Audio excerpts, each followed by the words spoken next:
হলে এতেই হবে, না হলে কিছুতেই হবে না। এখন শুধু অপেক্ষা করা রাজবাড়ি থেকে কি খবর আসে। তবে বিজ্ঞানী আজ এমন গুছিয়ে ভয় দেখিয়েছে না, কি বলবো।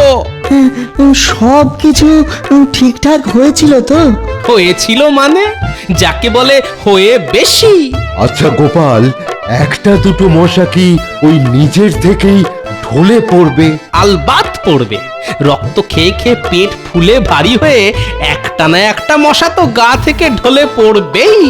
আর তাতেই দেখবেন ভয় পেয়ে ওই রাজা আর মন্ত্রী কি করে।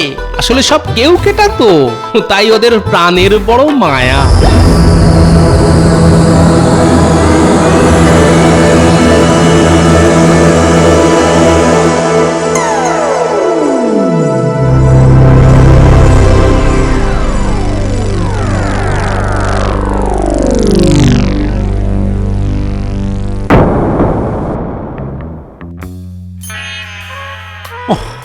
দেরি দেরি, রোজ দেরি।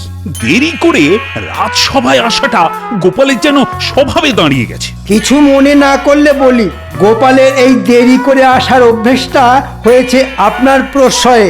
মানে আমি অনেকবার আপনাকে বলেছি দেরি করে এলে ওর মাইনে কেটে নিন। আপনি তা তো করেনই না, উল্টে ছুতোয় নাতায় ওকে যখন তখন নানা রকম পুরস্কার দিয়ে যান। আর এতেই ওর মাথাটা গেছে বিগড়ে। মহারাজ, শাসন না পেলে ঘরের ছেলেও বিগড়ে যায়, আর গোপাল তো কোন ছাড়। আজ আসুক, এমন দু কথা শুনিয়ে দেব না। শুধু গোপাল নয় মহারাজ, ওই রাজবৈদ্য কিন্তু এখনো পর্যন্ত রাজসভায় গড় হাজির। সে কি, রাজবৈদ্য আসেনি?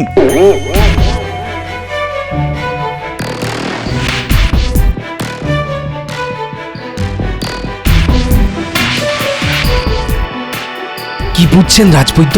গায়ের উত্তাপ তো দেখছি খুবই বেশি। কিন্তু কাল রাত থেকে তো ছেলের আমার হুঁশ নেই। উত্তাপটা নেমে গেলেই হুঁশ ফিরবে। কিন্তু কি করে হলো বলুন তো এই বিচ্ছিরি জ্বর? মনে হচ্ছে ওই মশার কামড় থেকে। মশার কামড়? হ্যাঁ, মশার কামড়। আহা, দেখছো না ওই ওর গায়ে কেমন ওই চাকা চাকা লাল লাল মশার কামড়ের দাগ? তাহলে নিশ্চয়ই তেমন কোনো ভয় নেই, বলুন। ভয় নেই কথাটা কিন্তু খুব একটা ওই জোর দিয়ে বলতে পারছি না। আজকাল এমন সব ওই মারাত্মক মারাত্মক মশার আবির্ভাব হয়েছে যে তাদের কামড়ে ঘোরতর অসুস্থ, এমনকি ওই প্রাণ সংশয় পর্যন্ত হতে পারে। হ্যাঁ, সে কি? তাহলে কি হবে? এখনই অতটা উতলা হয়েও না গো। আহা, আমি ওষুধটা দিয়ে দেব, ঘন্টায় ঘন্টায় খাক। আর ওই জলপটিটা, হ্যাঁ ওই জলপটিটা চলুক।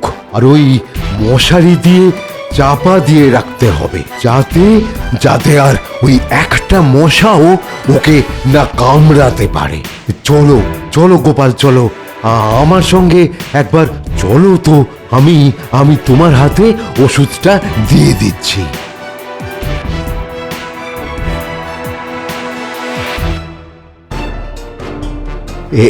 এই নাও, এই নাও, ওই 10টা পুড়িয়া দিলাম, কেমন? এই ঘন্টায় ঘন্টায় ওকে খাওয়াতে বলবে। আর কেমন থাকে সেটাও আমাকে ওই জানিয়ে যেন দেয়। ঠিক আছে। আচ্ছা রাজবৈদ্য, এইসব মারাত্মক ধরনের মশারা কোথা থেকে এলো বলুন তো? এদের আসতে লাগে না, বুঝেছো? এদের আসতে লাগে না, এরা ওই সব জন্মায় জন্মায়। হা হা হা, দেখছো না সারা কৃষ্ণনগর জুড়ে ঝোপঝাড় কি কি পরিমাণে বেড়েছে? হ্যাঁ, আর এই সব ঝোপঝাড় আগাছা আর ওই জমা জলই হচ্ছে এইসব মারাত্মক মশাদের আঁতুর ঘর। আজ একটা বাচ্চাকে কামড়েছে, কাল আর 5টা বাচ্চাকে কামড়াবে। একদম ঠিক কথা। তাই যত তাড়াতাড়ি সম্ভব সারা রাজ্য থেকে মশাদের এই আতুর ঘরকে উচ্ছেদ করতে হবে। কিন্তু কি করে করবে গোপাল? আগাছা আর ওই জঞ্জাল সাপের কথা আমি মন্ত্রী মশাইকে বারবার বলেছি, কিন্তু কিন্তু মন্ত্রী মশাই কোনো কথাই কানে তোলেননি। এতদিন কানে তোলেননি ঠিক কথা, কিন্তু বিপদ যে এখন সমন হয়ে দুয়ারে এসে দাঁড়িয়েছে। আমি আজই রাজসভায় গিয়ে মহারাজকে বলবো, কাল থেকেই যেন এসব বন বাদার আগাছা কাটা শুরু হয়। আই গোপাল, বলি তোমার সময় জ্ঞানটা আর কবে হবে বলো তো? কটা বাজে খেয়াল আছে? আছে মহারাজ, আর শুধু সময় কেন, সব দিকে খেয়াল আছে বলেই আজ আমার রাজসভায় আসতে এত দেরি। তা কোন আসরে খেয়াল গান গাইতে গিয়েছিলে শুনি? গোপালের আছে টপ্পা ঠুংরি কিংবা খেয়াল, আর এদিকে রাজসভা হয় বেহাল। সামান্ত আপনাদের এই সব ঠুনকো রসিকতা। মহারাজ মহারাজ রাজ্যে এক মারাত্মক ধরনের মশার উদয় হয়েছে। সেই মশা যাকে কামড়াচ্ছে তারই ধুম জ্বর এসে একেবারে বেহুশ করে দিচ্ছে। চাই না, তা তুমি কি করে জানলে? চোখ কান খোলা আর এই রাজ্যের মানুষদের খোঁজ খবর রাখলেই এসব জানা যায় মহারাজ। মহারাজ এক্ষুনি রাজ কর্মচারীদের লাগিয়ে সারা রাজ্যের সব আগাছা কাটাবার ব্যবস্থা করান, না হলে কিন্তু দু এক দিনের মধ্যেই সারা রাজ্য জুড়ে মশার কামড়ে মহামারী দেখা দিতে পারে। এই থামো তো তুমি, কোথায় না কোথায় দুটো বাচ্চাকে মশাতে কামড়েছে, আর তার জন্যে এমন ভাব করছো যেন বাইরের শত্রু রাজ্য আক্রমণ করেছে। গোপাল কিন্তু ঠিক কথাই বলেছে মহারাজ। এবারের বর্ষায় মশার উপদ্রব কিন্তু খুবই বেড়েছে। এখনই সবকিছু সাফসুফ না করলে কিন্তু মহা বিপদ আসতে পারে। এই থামো তো তুমি, আর গোপালের সানায়ে হয়েও না তো। কিন্তু গোপাল আর বিজ্ঞানী তো ঠিক কথাই বলেছে। আমিও দেখেছি এই বর্ষায় গুজিয়ে ওঠা আগাছা আর এখানে ওখানে জমা জলে সারা কৃষ্ণনগর খুব অপরিষ্কার হয়ে উঠেছে। না না না না, তুমি ওগুলো পরিষ্কার করাবার ব্যবস্থা করো। আপনি অযথা উতলা হবেন না মহারাজ। মহারাজ, আপনি ভেবে দেখেছেন কি এত বড় রাজ্যের সব কিছু পরিষ্কার করাতে গেলে কত টাকা খরচ হবে? আর আজ পরিষ্কার করাবো, কাল আবার গজাবে। তার চাইতে বর্ষা কাটলেই সব কিছু না হয় পরিষ্কার করা হবে। শুনলে তো গোপাল, বর্ষা কাটলেই সব কিছু পরিষ্কার করে ফেলা হবে। কিন্তু ততদিনে মশারা তো কামড়ে সকলকে শেষ করে দেবে মহারাজ। এমন ভাব করছো যেন বাঘে কামড়াচ্ছে। শোনো, কাল আমি সারা রাজ্যে ঢেঁড়া পিটিয়ে ঘোষণা করে দেব, সকলে যেন রাতে মশারি টাঙিয়ে শোয় আর ঘরের মধ্যে গন্ধক পুড়িয়ে ধুনো দেয়। আর বিজ্ঞানী, এখন থেকেই মশার কোনো প্রতিষেধক আবিষ্কার করার কাজ শুরু করে দাও। বলি, বসে বসে আর কতকাল মাইনে খাবে? এটা তুমি মন্দ বলনি মন্ত্রী। দেখবেন এটা করলেই মশার দল আর কাউকে না কামড়ে বাপ বাপ করে কৃষ্ণনগর ছেড়ে পালিয়ে যাবে। তাহলে ওই কথাই রইল মন্ত্রী, কালই দিয়ে দাও ঢেঁড়া, আর বিজ্ঞানী তৈরি করো মশার প্রতিষেধক। এখনো পর্যন্ত 10 জন মশার কামড়ে কাবু। ওষুধ পড়তে জ্বরটা ছাড়ছে বটে, কিন্তু কিন্তু সকলে এমন কাহিল হয়ে পড়ছে যে মাথা তুলে বসতেও পারছে না। আসলে মশার কামড়ের হাত থেকে বাঁচতে ওষুধের থেকেও বেশি দরকার ওই পরিচ্ছন্ন পরিবেশের, যেটা যেটা এই মুহূর্তে কৃষ্ণনগরে খুব অভাব। গোপাল, গোপাল, তুমি কি মহারাজকে বলেছিলে? বলেছিলাম, কিন্তু মন্ত্রীর কথায় নেচে তিনি ওই মশারি আর গন্ধক পোড়ার নিদান দিয়েই দায় সারলেন। আর আর আমাকে প্রতিষেধক তৈরি করার আদেশ দিয়েই খালাস। কিন্তু কিন্তু সব কিছু পরিষ্কার না করলে যে এই মশার বংশ নির্বংশ করা যাবে না। কিছু একটা করো গোপাল, কিছু একটা করো। করবো তো নিশ্চয়ই, তবে যা দেখছি তাতে তো সোজা আঙুলে ঘি উঠবে বলে মনে হয় না, তাই আঙুলটা একটু বাঁকাতে হবে। কি করবে? আসলে মহারাজ, মন্ত্রী মশাই এরা তো রাজ্যের সব কেউ কেটালো।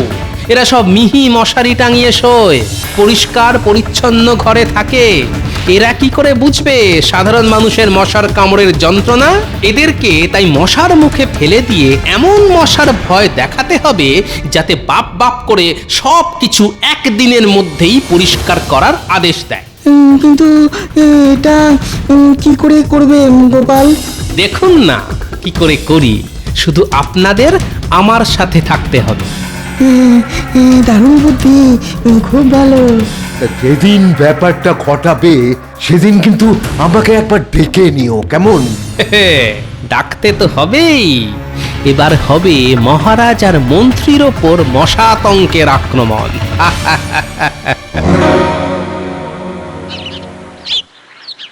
তা মন্ত্রী, ওদিকের খবর কি? কোন দিকের খবর মহারাজ?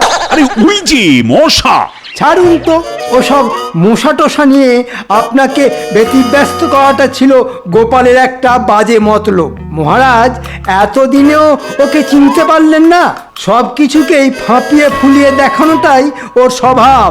আমার কাছে যা খবর আছে, মশার কামড়ে এখনো পর্যন্ত 10 জন মতো বাচ্চা বুড়োর একটু জ্বর এসেছিল, তারা আবার সেরেও গেছে। হ্যাঁ, তাহলে তো ভালো খবর।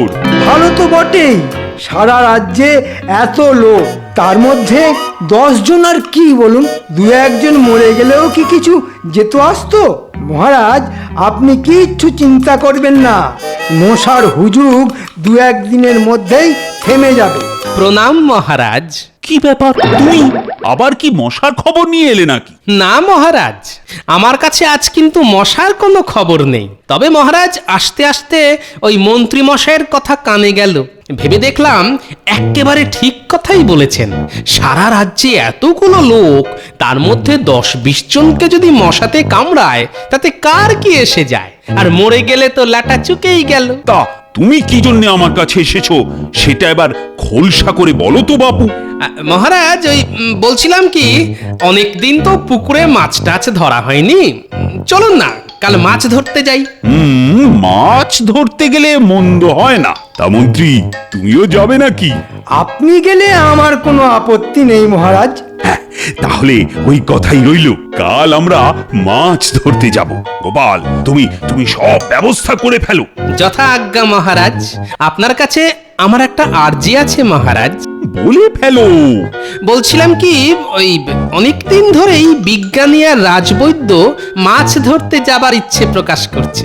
তা আপনি যদি অনুমতি দেন, তাহলে ওদেরও কাল আমাদের সাথে যেতে বলি। এ আবার এমন কি কথা? মাছ ধরতে যাবে যখন বলছে, তখন নিয়ে চলো। তাহলে বলে দিই। হ্যাঁ হ্যাঁ, বলে দাও বলে দাও। 2-4 জন হলে মাছ ধরার আনন্দটা বেশ জমবে ভালো। এ বাবা, পুকুরের চারপাশে কি বিচ্ছিরি আগাছা গজিয়েছে। মন্ত্রী, বলুন মহারাজ। এই সব আগাছাগুলোকে কাটাবার ব্যবস্থা করোনি কেন? জানো না এই পুকুরে আমি মাঝে মধ্যেই মাছ ধরতে আসি? এইসব আগাছা আর এখানে ওখানে জমে থাকা জলই হচ্ছে মশাদের আঁতুড় ঘর। অপদার্থ কোথাকার। কে মহারাজ? কে আবার? তুমি আজ এখানে মাছ ধরতে এসে আমাকে কি মশার কামড় খেয়ে ঘরে ফিরতে হবে? আমি ঠিক বুঝতে পারিনি মহারাজ।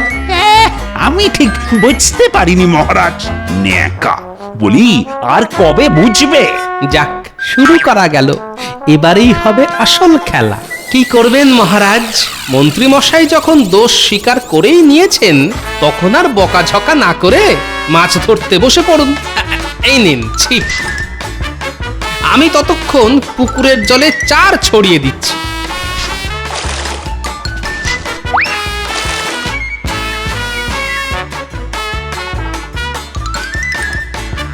ওরে বাবা, কি মশা রে!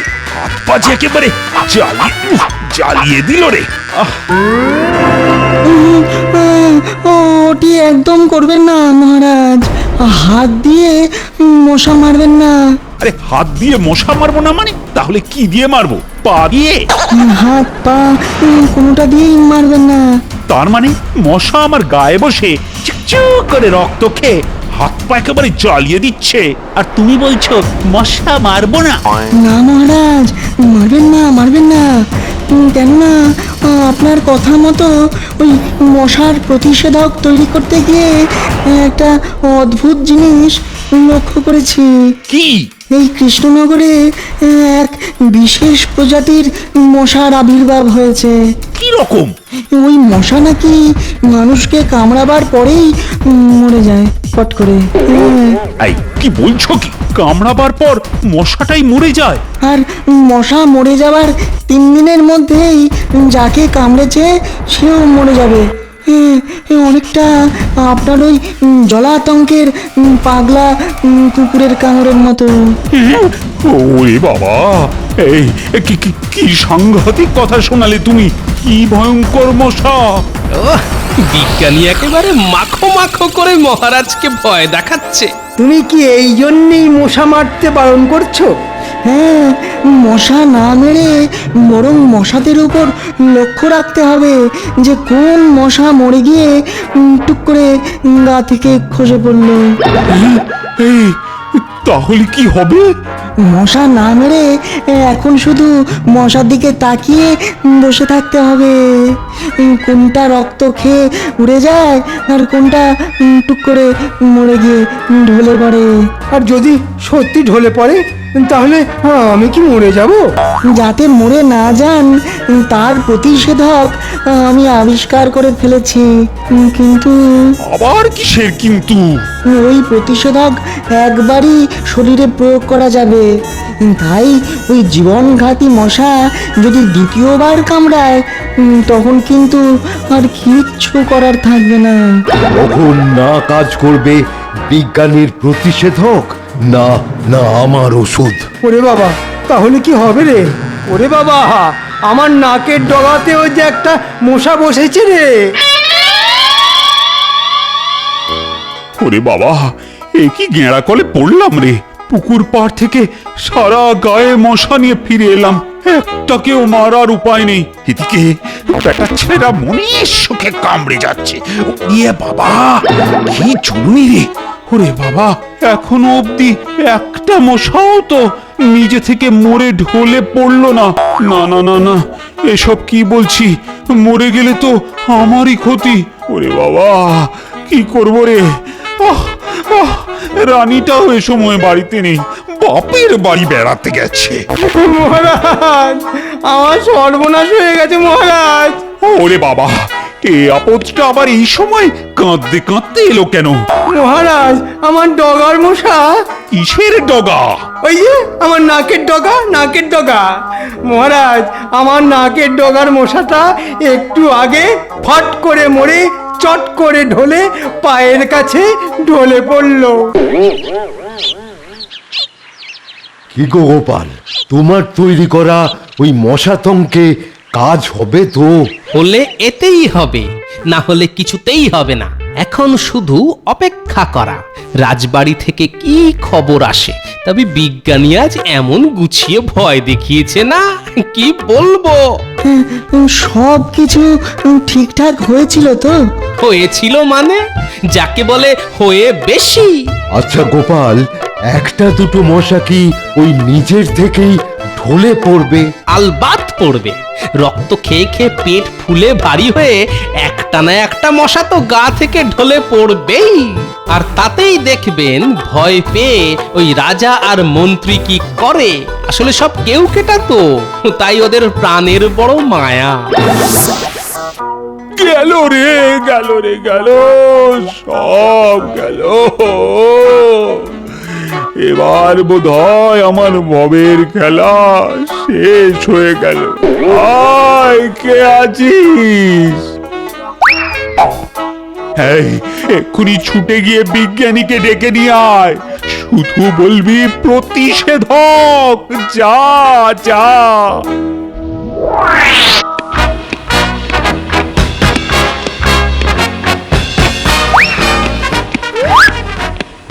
বিজ্ঞানী মশাই, আপনি এখানে? ওই মহারাজ এক্ষুনি আপনাকে যেতে বলেছেন। আর কিছু বলেছেন?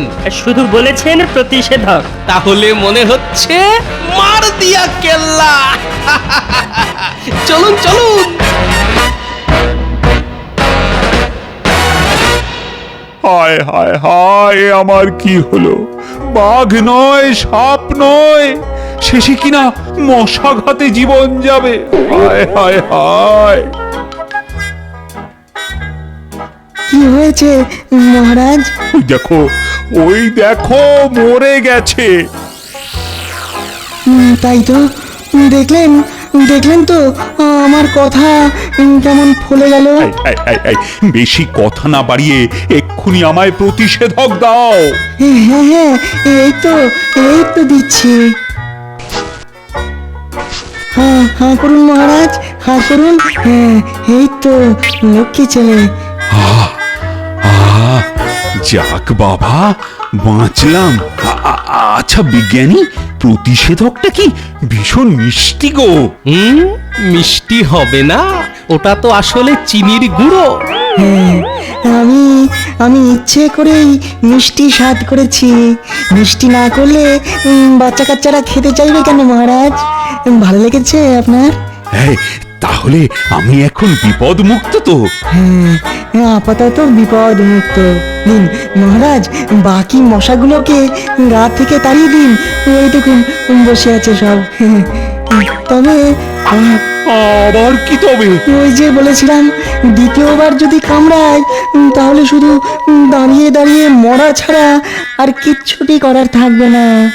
না না না না না, যেমন করে হোক সারা কৃষ্ণনগর থেকে এই মশার বংশকে ধ্বংস করতেই হবে।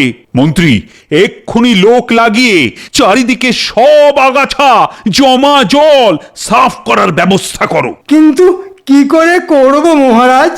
আমি যে এখনো জলাতঙ্ক না মানে ওই মশাতঙ্কের প্রতিষেধক পাইনি। পাবেন, কাজে লেগে পড়লেই সব পাবেন। আর কাজ নিয়ে গড়িমসি করলে কিন্তু কিচ্ছুটি পাবেন না। না না গোপাল, আমি এক্ষুনি সব শুরু করার ব্যবস্থা করছি। তুমি শুধু বিজ্ঞানীকে বলে আমায় প্রতিষেধক দেবার ব্যবস্থা করে দাও। এ কি গোপাল, তুমি হাসছো কেন? হাসছি এই জন্যে যে ওই মশাতঙ্কের ব্যাপারটা ছিল পুরোপুরি সাজানো। মানে? অপরাধ নেবেন না মহারাজ, আপনাদের এইভাবে মশাতঙ্কের ভয় না দেখালে তো বন বাদার আর জমা জল পরিষ্কার করানো যেত না। আসলে আপনারা হলেন রাজা মন্ত্রী মানুষ, সাধারণ মানুষদের মশার কামড়ে জ্বরে পড়ে থাকার কষ্ট আপনারা আর কি করে বুঝবেন বলুন? এ কথা বলে আমায় লজ্জা দিও না গোপাল। সত্যিই তো আমরা রাজা মন্ত্রীরা ভালো পরিবেশে থাকি, তাই আমরা তো সত্যি বুঝতেই পারি না প্রজাদের রোগ ভোগের দুঃখ দুর্দশা। ধন্য গোপাল, তুমি ধন্য।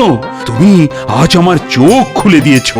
শুধু আমি একা আপনার চোখ খুলে দিইনি মহারাজ। হ্যাঁ, বুঝতে পেরেছি। বিজ্ঞানী আর রাজবৈদ্য ছিল তোমার সাথে, তাই ওদের অত ঘটা করে মাছ ধরতে যাওয়া, তাই না? হ্যাঁ